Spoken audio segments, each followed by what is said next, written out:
Agenda Nacional les llega en vivo de lunes a viernes de 11 de la mañana a 12 meridiano y es grabado y retransmitido de 12 a 1 de la madrugada por esta misma emisora. Se transmite en la costa este de los Estados Unidos de América por el canal 513 de Time Warner en los estados de Nueva York y New Jersey y por el canal de AT&T para los estados de Massachusetts y de Maine y las ciudades de Nueva York, New Jersey y Boston.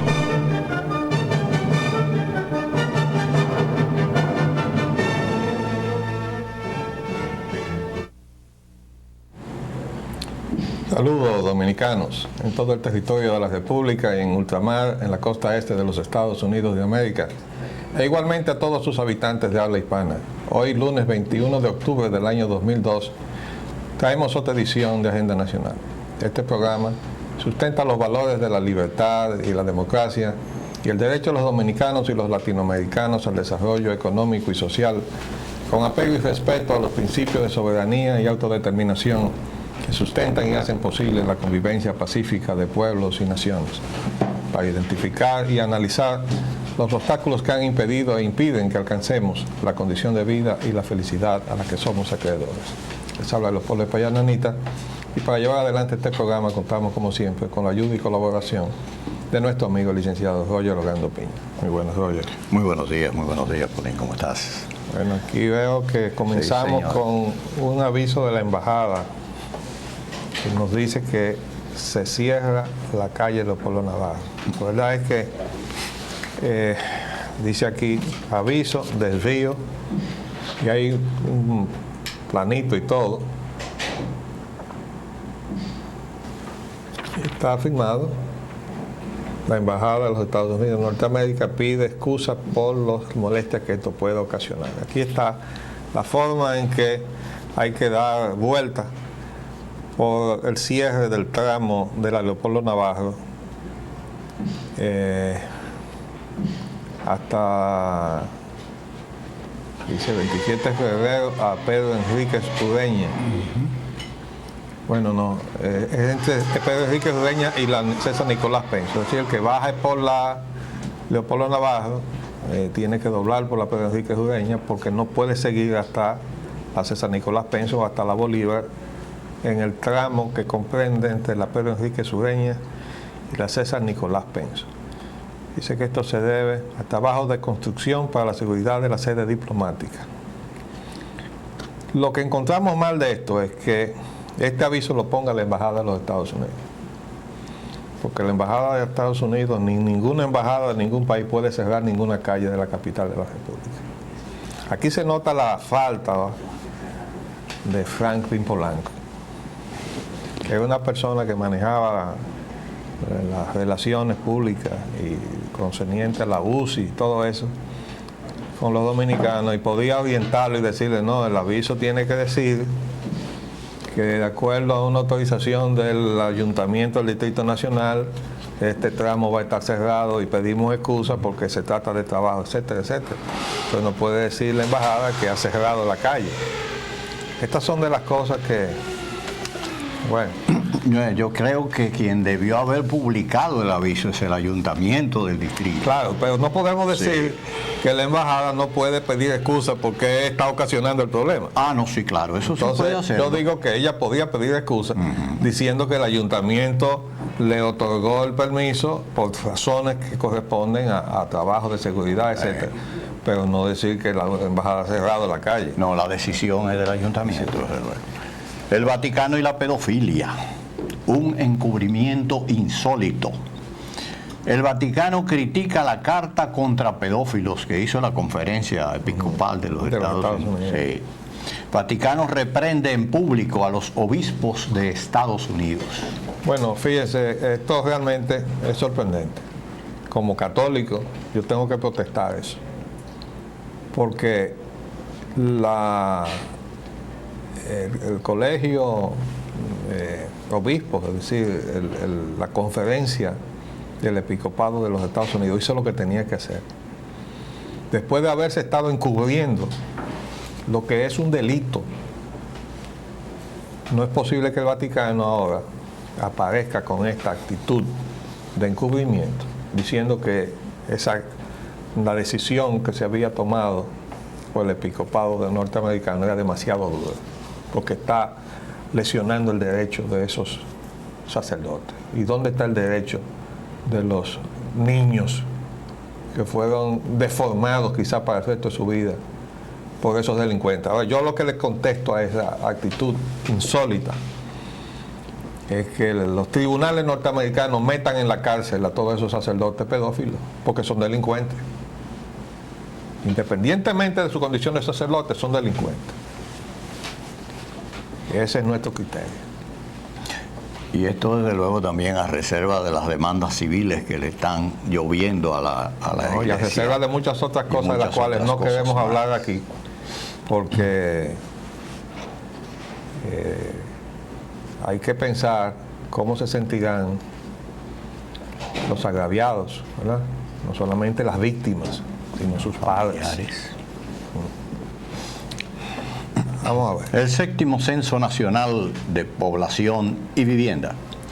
La crónica de un fracaso anunciado de 270 millones de pesos. Con auspicio internacional, una encuesta contará los haitianos que viven en la República Dominicana. Dice, la Cancillería, la Organización Internacional para la Migración y Flaxo. ¿Quién es Flaxo? Ya se encargará el arquitecto de decir quién es. A un costo de 3.4 millones de pesos y el gobierno aportará 850.000. Miren, esto ya sabíamos que se iba a producir, porque no había la intención de contar a los haitianos que hay en la República Dominicana. Y ya nos habían llegado informaciones de que se iba a usar un formulario similar al que se usó en el anterior censo, en el cual al final no se pudo determinar cuántos haitianos había en la República Dominicana. Y dijimos que si eso era así, o sea, si se cierra ese censo y las autoridades de la Oficina de Estadística no le pueden decir al país cuántos haitianos teníamos, el presidente de la República estaba obligado a destituirlos, a todos los que tuvieron que ver con la organización del censo. Porque el país no se puede gastar 270 millones de pesos, que es el costo que salió en la prensa, sin que podamos determinar lo que es el principal problema que en este momento está enfrentando la nación dominicana. Ya está la vicepresidenta de la República, que en su momento tuvo aquellas actitudes muy complacientes frente a la inmigración haitiana y los hijos de haitianos y todo eso, ya ha dicho que eso es un problema. Pero no vayamos más lejos. El señor Rubén Sillier, precisamente el dirigente y representante de Flaxo aquí en la República Dominicana, que es una entidad que tiene sede en México, pero que está sustentada por capitales transnacionales, que ya ustedes saben de dónde vienen. Entonces, esa entidad internacional o esos recursos internacionales rebotan en México para venir a cumplir aquí en la República Dominicana a través de sus representantes el designio de la haitianización de la República Dominicana. Cada vez que ese señor abre la boca es para lesionar de alguna manera los intereses dominicanos, excepto que insólitamente ahora en un trabajo que ha salido en la prensa en 2 partes y del cual nos vamos a hacer eco mañana, aparece él diciendo que esa es una carga que nosotros no podemos soportar. Y yo creo que eso es una actitud hipócrita para revestir de credibilidad lo que él va a hacer, porque él va a intervenir en esta encuesta.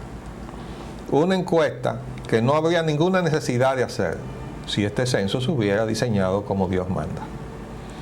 Nosotros estábamos muy pendientes de cómo nos iban a cuestionar sobre ese aspecto. Y debo decir que el censo nos dejó plantado el primer día. Nos pasamos el día entero ahí en casa esperando y no llegó la persona que nos iba a encuestar. Llegó al día siguiente, el sábado, bastante temprano, pero tampoco muy temprano. Y entonces ahí nos enteramos primero de que no tenía ningún gafete, ninguna identificación. Es decir, los organizadores del censo enviaron a todos esos encuestadores sin darles una identificación. Porque ¿cómo puede usted abrirle la puerta de su casa a alguien que se le presente y diga, yo soy un encuestador, y si es un asaltante? Bueno, mi esposa le abrió la puerta porque era una joven y se le veía en la cara que no tenía facha de delincuente, hasta donde uno puede llegar a establecer eso. Y me avisó, y entonces yo salí y le dije desde el primer momento lo siguiente. Digo, este es un censo de población y vivienda. A pesar de que la misma prensa se encargó de crear confusión, porque decía que era de población y familia. Hay más de una publicación ahí diciendo el censo de población y familia. Es población y vivienda. Y le dije, no voy a contestar absolutamente ninguna pregunta que no tenga que ver con población o con vivienda. Y efectivamente, cada vez que me hizo preguntas fuera de ese marco, que cuánto usted ingresa, digo, eso no tiene que ver ni con población ni con familia, ni con vivienda. ¿Cuántos automóviles usted tiene? Digo, tampoco tiene que ver eso, ni con población, ni con vivienda. Y así me hicieron una serie de preguntas que no tienen absolutamente nada que ver con el objetivo de ese censo, que es una obligación internacional contraída por el país, que lo ha estado incumpliendo. Y cuando lo hace, entonces lo hace mal. Para poner una serie de cuestionamientos, que lo que hicieron fue crear una resistencia, porque se corrió la voz. Están pidiendo una serie de preguntas, y entonces la gente comenzó a interpretar. Eso es para ponernos más impuestos. Eso es para subirnos la energía. Eso es para esto y lo otro. Y el resultado fue que hubo gente que no quiso contestar. Hubo mucha gente que se fue. Sí. Lo de los automóviles llegaron a decirme a mí que era para subir el peaje más de lo que está. Así. Sí. No, hubo muchas versiones. Sí. Lo cierto es qué chistoso. Que había muchas preguntas que no venían al caso. Y otras que debieron haber venido. Y otras que debían estar, sí, exactamente. Entonces, por ejemplo, con respecto a la nacionalidad, le preguntaban a uno, ¿usted nació en este municipio? Y yo le dije, sí, casi de milagro, de chepa, como decimos los dominicanos. ¿Y usted sabe por qué? Digo, porque yo nací en la calle Luperón, entre la Duarte y la 19 de marzo, el día 3 de diciembre de 1930. Pero gracias a Tirso Mejía y su idea sobre la división de la capital de la República, si nosotros hubiéramos estado un poquito más allá, nosotros vivimos cerca del Hotel Embajador, pero si hubiéramos estado, por ejemplo, del otro lado de la Luperón, estaríamos en otro municipio, y yo estaría en un municipio distinto de aquel en que nací, ¿verdad? Por obra y gracia de esa división arbitraria y inconstitucional de la capital de la República en municipios. Entonces, en definitiva, la pregunta decía, usted nació aquí, sus padres nacieron en este municipio. Había unas preguntas que podían darle alguna orientación si estuviera adiestrado la persona para poder hacer esa tarea. Había algunas preguntas que obviamente tenía que apreciarlas el encuestador. Y se ve, por algunas cosas muy graciosas y simpáticas que salieron en la prensa, que no siempre estaban adiestrados para hacer la cosa, porque cuando llegaban a algunos hogares hacían unas preguntas que no venían al caso. Y entonces aparecían, por ejemplo, preguntando en un edificio de apartamentos que si había letrina y cosas por el estilo. Hay por ahí un reportaje, ¿no?, con ese tipo de... Pero bueno, ¿eso qué está indicando? Está indicando que el encuestador no estaba adiestrado, porque lógicamente si se está haciendo el mismo formulario para encuestar un edificio de apartamentos como para encuestar un bohío misérrimo en uno de esos barrios marginados de la capital de la República o de cualquier ciudad del país, bueno, pues lógicamente tenía que tener la amplitud de preguntas suficiente para abarcar las dos situaciones, pero quedaba en la propia formación y adiestramiento del encuestador no hacer las preguntas impertinentes en el lugar inapropiado. Que preguntar que si había letrinas en un edificio de apartamentos donde la calidad de los apartamentos estaba obviamente indicando otra cosa. Entonces indicaba que había una falta del adiestramiento de ese personal. De todas maneras, Yo quiero decir que no había motivo para gastarse ese dinero si no íbamos a determinar cuántos haitianos teníamos. Entonces, tú me llamaste, ¿no? Sí, yo te llamé para respecto a eso, para ver si tú estabas, ¿verdad? Y desde luego, como siempre, tú estabas un paso más adelante. Me dijiste que sí, que ya estaba, y que había estas y estas otras variables también introducidas dentro de la cuestión. Pero este asunto de la encuesta que se va a hacer a posteriori para determinar a los haitianos con auspicio internacional da respuesta a todas a la inquietud que nosotros principalmente teníamos, que era de contar los haitianos que existen en el territorio dominicano, que están ahora mismo en territorio dominicano en el momento del censo. Sin embargo, bueno, otros se empecinan en decir que no, que sí, que el censo cubría esa eventualidad, pero evidentemente que esto viene a poner ya en claro que no es así y que hay que hacer una encuesta especial. ¿Y quién las van a hacer? Exactamente aquellos, como usted acaba de señalar, fueron los mismos que hicieron otra encuesta en otra oportunidad. Y no determinaron nada. Exacto, encargado por la Secretaría del Trabajo. Sí, determinaron algo. Dijeron que la población haitiana que laboraba... ¿Tú te refieres a eso? Ajá, ok. ajá. Sí. Llegaron a la conclusión inversa. Inversa, exacto. Dijeron que el 10% de la población laboral de la industria de la construcción era haitiana. El 10. El 10. Ah. ¿Verdad? Cuando es al revés. El 10% es dominicano. Bueno. Percances del evento. Buena parte de la gente se fue de la ciudad a vacacionar. Se refiere precisamente al censo. Se refiere a la clase media y clase media alta. Sí. Se fue Yo quiero saber si lo censaron allá en los hoteles, ¿no? De playa. Claro. El censo no contará a los haitianos, tampoco a los demás extranjeros. Fíjense, la joven que nos censó nos dijo que los haitianos no iban a quedarse en sus lugares de habitación esperando el censo, porque ellos vivían del chiripeo y si no salían a hacer lo suyo no comían. Bueno, yo le dije, mire, lo que pasa es que en lo que respecta a la industria de la construcción, los haitianos viven en las edificaciones, ellos se mudan ahí y hasta que no se terminan no se van. Ellos se instalan ahí, viven ahí. De modo que como ustedes no censan las edificaciones en construcción, ustedes están dejando fuera toda esa población que está ahí, que es la mayoría de la industria de la construcción y no como dijo Flaxo. Entonces, ¿qué quiere decir eso? Bueno, que no se hizo eso con el propósito de determinar la situación que tiene el país, angustiosa. Entonces, ahora se aparecen con esta encuesta. ¿Y quién ha dicho que si el censo estaba mal hecho, donde se ha gastado tanto dinero?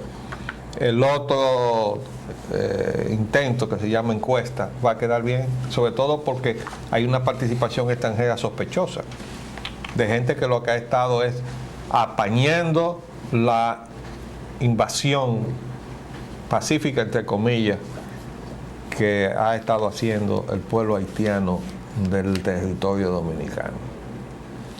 Bueno, digo entre comillas porque vamos a ver las otras informaciones que hay sobre eso.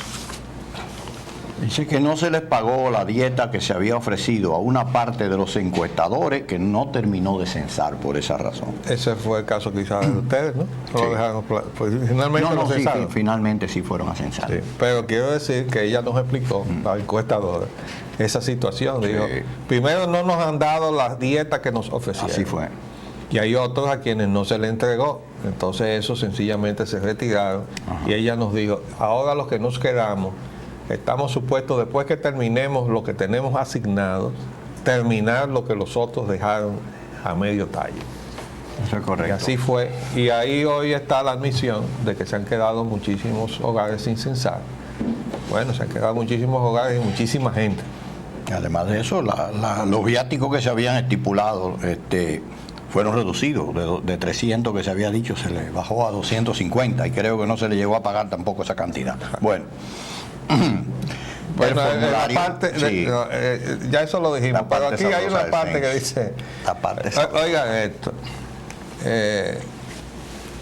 Dice, en un lugar céntrico de la capital, un empadronador preguntó a un padre de familia si su niño asistió a la escuela el año pasado, a lo que el hombre respondió que sí, porque de lo contrario yo te hubiera dicho que estaba muerto, dice.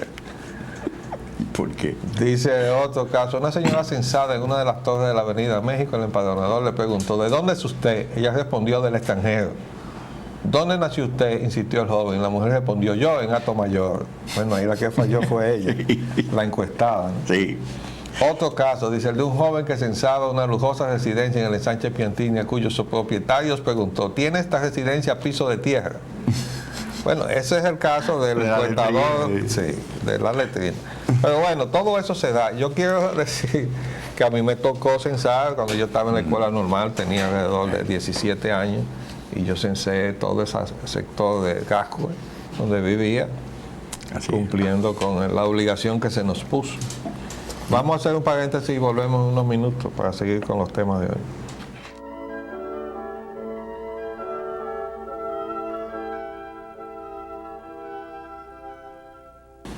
Pues bien, no podemos dejar de decir que el presidente fue encuestado y que él se quejó de su vecindario. Dijo que tenía vecinos que lo molestaban con las plantas eléctricas, la contaminación, el ruido. Qué simpático está. Sí. Bueno, en realidad él vive en el mismo sitio donde vivía antes, aun cuando la casa se ha ampliado y se han hecho algunas cosas. Pero bueno, también a los presidentes les toca la crisis eléctrica, ¿no? Porque las plantas no se prenderían si no hubiera apagones. Yo creía que en la zona del presidente no le daban apagones. Vamos a ver el mercado cambiario. El precio del dólar supera la barrera del 20 por 1. Esa fue la última información del viernes. Ahí estaba el viernes. Todavía no tenemos informaciones del día de hoy porque hasta que no pase el día no sabemos cómo anda el mercado. Vamos a ver también los precios de los combustibles. Esta cosa realmente se ha hecho de una manera insólita. Fíjense, aquí está este reportaje del periódico El Listín Diario, donde dice, el alza afecta al GLP de uso doméstico en 8 pesos el cilindro de 100 libras. Entonces está ponderando aquí que este es un alza que realmente es fuera de serie. Aquí tenemos que el precio de la gasolina premium subió 1 peso con 64 centavos a 45,83 el galón. La gasolina regular subió 1 peso con 55 centavos a 40,13. El gasoil regular subió 24 centavos a 24,28. El GLP subió 36 centavos el galón a 18,63. Todo eso tiene una proporcionalidad que realmente no tiene realmente razón de ser. Fíjense, los precios que sacamos en la página de Dow Jones, con sede en Caracas, que es el Petroleum World, dice que la canasta venezolana subió 11 centavos de dólar el barril. La de la OPEP subió 38 centavos de dólar el barril, mucho menos de $1, unos 90 centavos. El West Texas Intermediate subió 14 centavos de dólar el barril. Entonces, ¿por qué esos incrementos de aquí? Además, ya hemos dicho, y no nos vamos a cansar de decir, que no tienen razón de estar modificando los precios todas las semanas. ¿Ustedes saben a dónde va a parar esa diferencia? Fíjense bien que el impuesto está fijado por ley, a pesar de que está indexado. Y por esa razón, lo que antes era 18, ahora se ha convertido en 18,72. Lo que se inició como 15 pesos para la gasolina regular, ahora está en 15,60. Y lo que se comenzó con 5 pesos para el gasoil regular, ahora está en 5,20, porque está indexado. Es decir, un impuesto que está indexado. Lo que no está indexado es el bolsillo de los dominicanos. De acuerdo con la tasa del dólar, la indexación. Sí, lógico. Y entonces la tasa que le asigna el banco, y como el banco es el que está devaluando, como él, lógicamente está retroalimentando Exacto. Ahí va. el impuesto. Entonces, pero cuando se sube el precio y el impuesto está fijo, en algún sitio se acumula la diferencia porque está fijo la ganancia de la estación. Está fija la intermediación de las distribuidoras. Está fijo también el precio del transporte que se paga. O sea, todos los factores están fijos. Ustedes saben qué es lo único que está flotando. El precio ex refinería. Quiere decir que si se varían todos estos precios, ¿verdad?, partiendo del precio final hacia atrás, se acumula en la refinería una ganancia que se van a repartir el Estado y la Shell mitad y mitad. Eso es lo que significa eso. Y eso es un crimen, que se le esté poniendo impuestos al consumidor dominicano para que la Shell se quede con el 50% de eso. Correcto.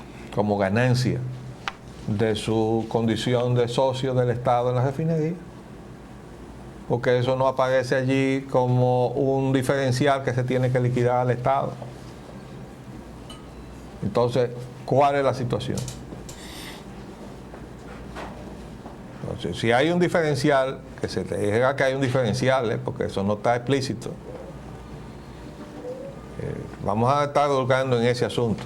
Vamos a incluso a cuestionar al presidente de la refinería sobre ese asunto.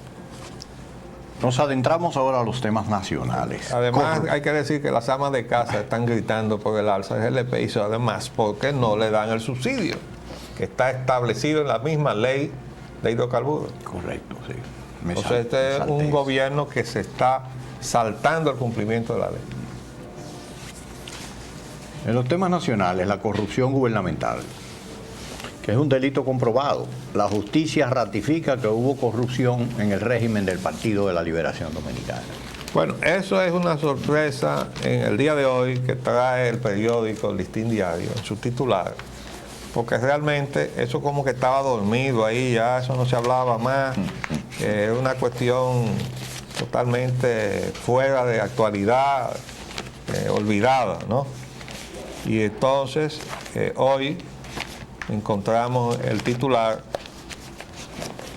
ahora no veo dónde está, aquí está: jueces confirman robos en el gobierno de Leonel. Primera página, 6 columnas, 8 columnas. ¿Verdad? Eso, la justicia ha sido muy lenta en eso. Lo importante es que hagan las cosas bien, porque después van a decir que no, que esto fue resultado de una trama política y eso tiende a desacreditar todo el proceso, tiñéndolo de represalia política y todo aquello que ya no sabemos de memoria. Aquí hay otra información en la página interior. La justicia ratifica hubo corrupción en el régimen del PLD y están los inculpados. Eso incluye a Diandino Peña, incluye a NG Cortiña, incluye al que estaba como secretario administrativo, no recuerdo ahora su nombre, y está la gente del PEME, ¿no? Luis Chausti, Grecia Peguero, a Simón Lizardo es el otro que me faltaba. Simón, sí. Entonces eso van ahora a justicia. Vamos a ver. El presidente y la prensa. El presidente Mejía responderá a la prensa cómo lo traten. Por eso no quiere tener voceros. Esa es otra declaración típica del presidente, ¿no? El presidente dice que no quiere tener voceros. Eso quiere decir que el empleo de González Fabra está en el aire, ¿verdad? Pero dice el presidente, y creo que él hierra en esta apreciación que él hace. El mandatario asegura que nunca ha llamado a alguno de los dueños de los periódicos para indicarle cómo debe manejar la información. Vicepresidente Hipólito Mejía advirtió que se siente en la obligación de responder a los periodistas y ejecutivos de medios de la misma manera en que los traten. aunque aseguró que respeta la libertad de expresión siempre y cuando no haya mentiras. Si ustedes no creen en lo que yo digo, yo no puedo creer en lo que ustedes me dicen, sentenció el jefe de Estado al explicar que no renunciará a su derecho a responder con la forma que acostumbra cualquiera que diga una cosa que no es correcta. Y es que además de que esos periódicos, los 3 grandes matutinos, han sido integrados por gente que siempre le busca la quinta pata al gato y están en su derecho, el mandatario se quejó de que los periodistas no escriben lo que él dice, sino lo contrario. Bueno, el asunto es el siguiente. Yo sé, por experiencia propia, que muchas veces uno dice una declaración como funcionario, que lo he sido, y la prensa no recoge lo que uno dice. Y la cosa llegó al extremo de que yo tuve que proveerme de una grabadorita portátil y andaba con ella en el bolsillo. Y cuando los periodistas me interceptaban en el pasillo del palacio y me hacían cuestionamientos, yo me paraba y prendía mi grabadorita para grabar lo que yo había dicho. Porque es así. A veces no es por intención, sino sencillamente por incapacidad del mismo periodista. Pero el presidente tiene que entender que el trabajo de los periodistas y de la prensa es el de hacerse eco de las cosas que hacen los funcionarios del gobierno y el gobierno en general. Y que no es a la inversa, o sea, el trabajo del presidente no es estar pendiente de cómo hacen su trabajo los periodistas y la prensa, lo cual tampoco significa que nos hagamos los tontos y no sepamos que hay prensa que obedece a intenciones. También nosotros fuimos víctimas de eso. Aquí había una prensa que yo no me había sentado en el sillón de secretario técnico, ya estaba diciendo cuál era el secretario que no había. El mío, el cargo mío. Y así, y eso era sencillamente porque había ya una campaña preestablecida para acabar conmigo, ¿no? Yo era el foco de una campaña dirigida. Bueno, yo lo sabía. Lo único que a mí el Palacio me desprotegió, porque el círculo que manejaba la prensa de Palacio, que era la actual secretaria de Industria y Comercio, la hija del presidente Guzmán, y su yerno, entonces no usaban la prensa ni me daban a mí la oportunidad de defenderme, ¿no?, para poderme agredir, porque ese era el plan de ellos, era salir de mí. Pero bueno, eso es un chisme histórico. El punto es que el presidente debe entender que él tiene que ser más comedido en la forma en que él contesta. Eso no puede justificar las formas que él usa, que son atropellantes. Además, si a alguno le falta, la ley lo protege al presidente. Si alguien insulta al presidente, está violando una ley. Y si alguien viola la ley de expresión y difusión del pensamiento, está en los tribunales. Él no puede decir, voy a trancar a fulano, como dijo en los Estados Unidos respecto de un periodista. Es que sencillamente él no puede trancar a nadie. Es cierto que lo puede hacer, porque si él le da la orden a uno de sus militares, tránqueme a fulano de tal, el militar va y lo obedece y hace un abuso de poder, él que lo ordena y él que lo ejecuta. Pero mientras tanto, en lo que se sabe y se arma el escándalo, han trancado a alguien. O sea, no es que él no tenga, por la tradición autoritaria de este país, la autoridad para poder hacer eso en vulneración de la ley. Pero no debe ser. Derecho. No debe ser, porque entonces no avanzamos en el terreno de crear aquí en este país una democracia. Entonces el presidente tiene que ser en eso más comedido y sobre todo respetar el ámbito que le corresponde.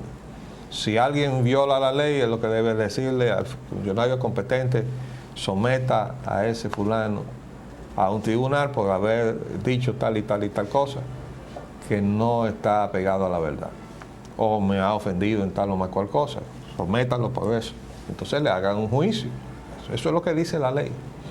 Entonces, bueno, ojalá que el presidente escuche. Ojalá. El conflicto con la Junta Central Electoral. La orquesta sigue desafinada. Presidente espera resultados de diálogo. Creó condiciones. El presidente dijo que no debe opinar nada porque entonces dejaría de ser diálogo. Bueno, ¿Qué le parece? sí, el presidente creó las condiciones, pero creó las condiciones del conflicto. porque ya le No hemos del dicho diálogo. que él no debió haber intervenido. Y si hubiera intervenido para mediar era otra cosa. Pero él él medió o intervino para tomar parte en el conflicto y decir que no había nada que hacer con la Junta Central Electoral. Entonces esa es una música que ha seguido tocando Una tónica, sí. el Senado, mientras él cambió la suya. Ahora él dice que sí, que debe tocarse el tema. Pero ahora vamos a seguir leyendo, que vamos a ver cómo sigue la cosa discordante. Y entró desafinado y después ahora está armonizando. Piden no incluir la reforma constitucional en el diálogo.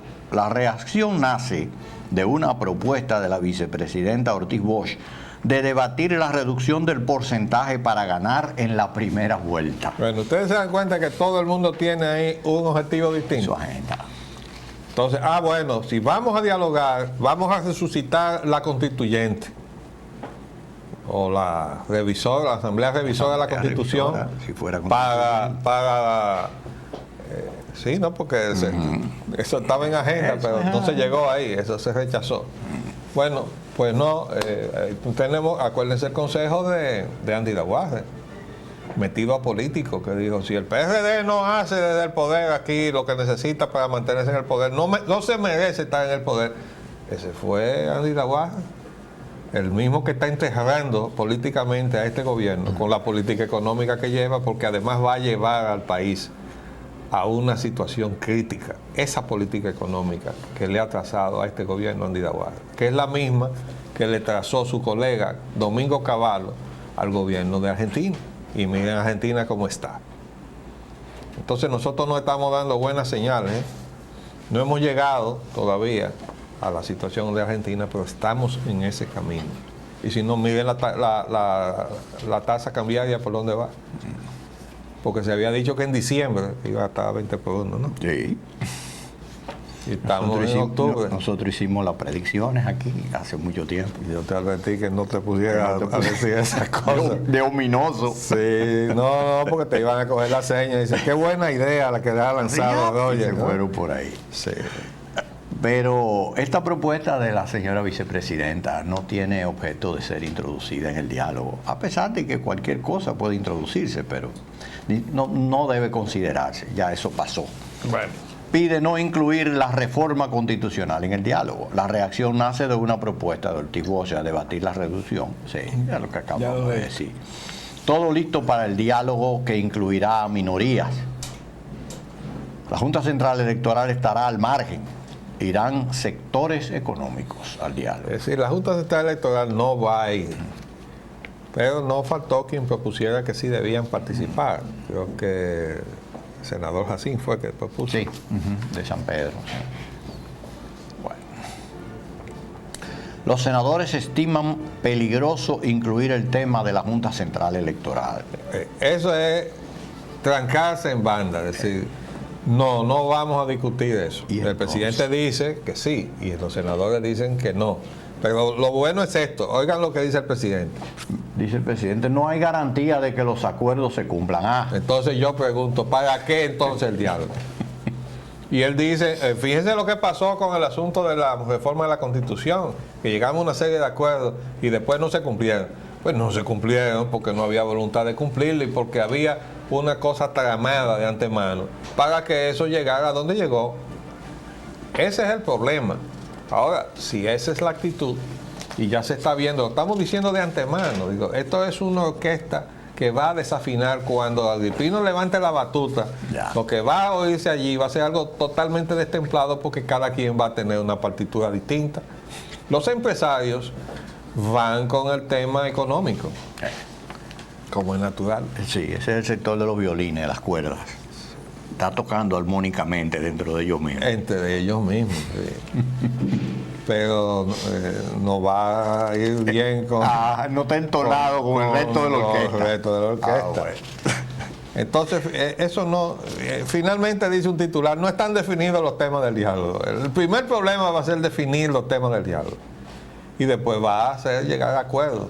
Y el último problema va a ser que no se va a cumplir. Entonces, ¿para qué? Es un ejercicio de frustración. Así no podemos avanzar, este país no va a avanzar así. La tarifa energética se va a incrementar, esto es con respecto a la crisis de energía, se va a incrementar el próximo mes, sí. Eso es por indexación, como ya hemos dicho, igual que está indexado el impuesto de la gasolina. Asimismo, el precio de la energía está indexado por factores. Dice el superintendente que en estos días ha tomado una actitud muy responsable y le ha salido al frente a situaciones de abuso que había, que eso es inexorable. Está diciendo que así está en la ley, ¿no? Pero resulta que quien está devaluando la moneda, que es uno de los factores de indexación, es el gobierno. Si me dicen, no, el precio del combustible, pero aún así yo le diría un momento, párese ahí, chequeme el precio, porque no es el precio que le dé la gana de poner a aquel, sino verifíqueme que ese efectivamente el precio. Eso no se está haciendo en este país, ¿eh? Aquí se está trabajando, la Secretaría de Industria y Comercio no averigua cuál es la factura real energética que está pagando el país, sino, un indicador que se busca de una tabla de que son cotizaciones de spot, esos son precios de ocasión, no son precios de contrato. La Secretaría de Industria y Comercio no hace absolutamente nada por averiguar eso, ni modificar el reglamento para establecer una forma de determinación de todo lo que es el precio final para establecer los precios de los combustibles, que no sea llevándose de lo que le da la gana de decir a las compañías distribuidoras, porque así no se puede. Entonces ese es el problema, ¿eh? Mientras estemos así, este país va mal porque va a estar mal la mayoría de la población. Y cuando la mayoría de la población esté mal, el país está mal, y está mal el gobierno, y está mal todo. Porque no puede ser de otra manera. Aunque le esté yendo muy bien a un grupito muy reducido de gente, que es cada vez más reducido, por cierto. Dicen los comerciantes aseguran que las distribuidoras cometen fraude. Y es verdad. Y es verdad. Y es verdad. Nada más hay que ver la lista que publicó la Superintendencia de Electricidad. Y eso eran, ahí había muchos casos, unos eran comercios y otros casos eran de casas, aunque la mayor parte de las familias no se molestan en ir a reclamar. Ya ahí llaman o van los comercios, generalmente. Ahora, yo quisiera decirle al representante de los comerciantes que no se queden las palabras, que ellos tienen cómo pagarle a un buen abogado para que le ponga una demanda en los tribunales de la República a las compañías distribuidoras. Sencillamente. Pasen de las palabras a los hechos. Búsquense una buena oficina, un buen bufete de abogados y encárguenle de mandar a esas distribuidoras. Para citar ejemplos, que le marquen el paso al resto del país. Exacto. Secretaría de Medio Ambiente y Recursos Naturales se pone en evidencia. La Academia de Ciencias niega que ejerza ecoterrorismo por denunciar la reducción de áreas protegidas que la Secretaría de Medio Ambiente ha reglamentado que sean reducidas. El secretario de Moya advierte que la desforestación está dejando al país sin agua. ¿Y entonces? Sí, bueno, esto es muy simpático. Sí, porque ahora resulta que el secretario de Recursos Naturales dice que nos vamos a quedar sin agua. Él está haciendo un poco el juego a la campaña esa que ya denunciamos, dijimos, es una campaña malvada, porque el colofón de todo eso es, vamos a la privatización. Eso es lo que hay detrás, ¿eh? Lo único que nos salva es sí. eso. Entonces, pero ahora resulta ser que la Academia de Ciencias objetó la reducción que ha planteado la propia Secretaría al Congreso Nacional de Áreas Protegidas. Y entonces el secretario Moya Pons le ha salido a la Academia de Ciencias diciéndole que son ecoterroristas. Entonces la Academia de Ciencias les responde hoy. Yo quiero decir que este señor secretario es el mismo que está diciendo ahora que nos vamos a quedar sin agua, pero es el mismo que me mandó a tumbar el árbol de laurel, que además se está secando, junto con otro árbol que estaba al lado, que le dicen árbol de orquídea, porque ahí está la mano criminal de quienes fueron, aparte del personal que él mandó, custodiados, ¿no?, con efectivos militares, sino de los que le echaron algo para matar esos árboles. Pero ahora él dice que la deforestación está dejando al país sin agua. Pero si nosotros no cuidamos los árboles, y si el personal que tiene la Secretaría de Medio Ambiente y Recursos Naturales y su Departamento de Foresta, en lugar de promover los árboles, lo que hacen es cortarlos, y salgan a la calle para que vean cómo están desprotegidos los árboles de la foresta urbana, totalmente desprotegidos. Ah, bueno. Pero eso es, para eso hemos creado esta Secretaría, que por cierto estamos creando otra nueva y está aprobada, de que la Secretaría de Ultramar. Y mañana vamos a hablar de eso, porque me parece que una de dos, o se cierra la Cancillería, que hemos dicho que no está para nada, y se convierte entonces la Secretaría de Ultramar en la nueva Cancillería, o esto hay que cerrarlo desde ya, antes de que salga del Congreso. Señores, se nos acabó el tiempo por el día de hoy. Volveremos mañana, si Dios así lo permite. Les hablamos Leopoldo Espaillat y Roger Ogando. Hasta luego. Agenda Nacional les llega en vivo de lunes a viernes de 11 de la mañana a 12 meridiano y es grabado y retransmitido de 12 a 1 de la madrugada por esta misma emisora. Se transmite en la costa este de los Estados Unidos de América por el canal 513 de Time Warner en los estados de Nueva York y New Jersey, y por el canal de AT&T para los estados de Massachusetts y de Maine y las ciudades de Nueva York, New Jersey y Boston.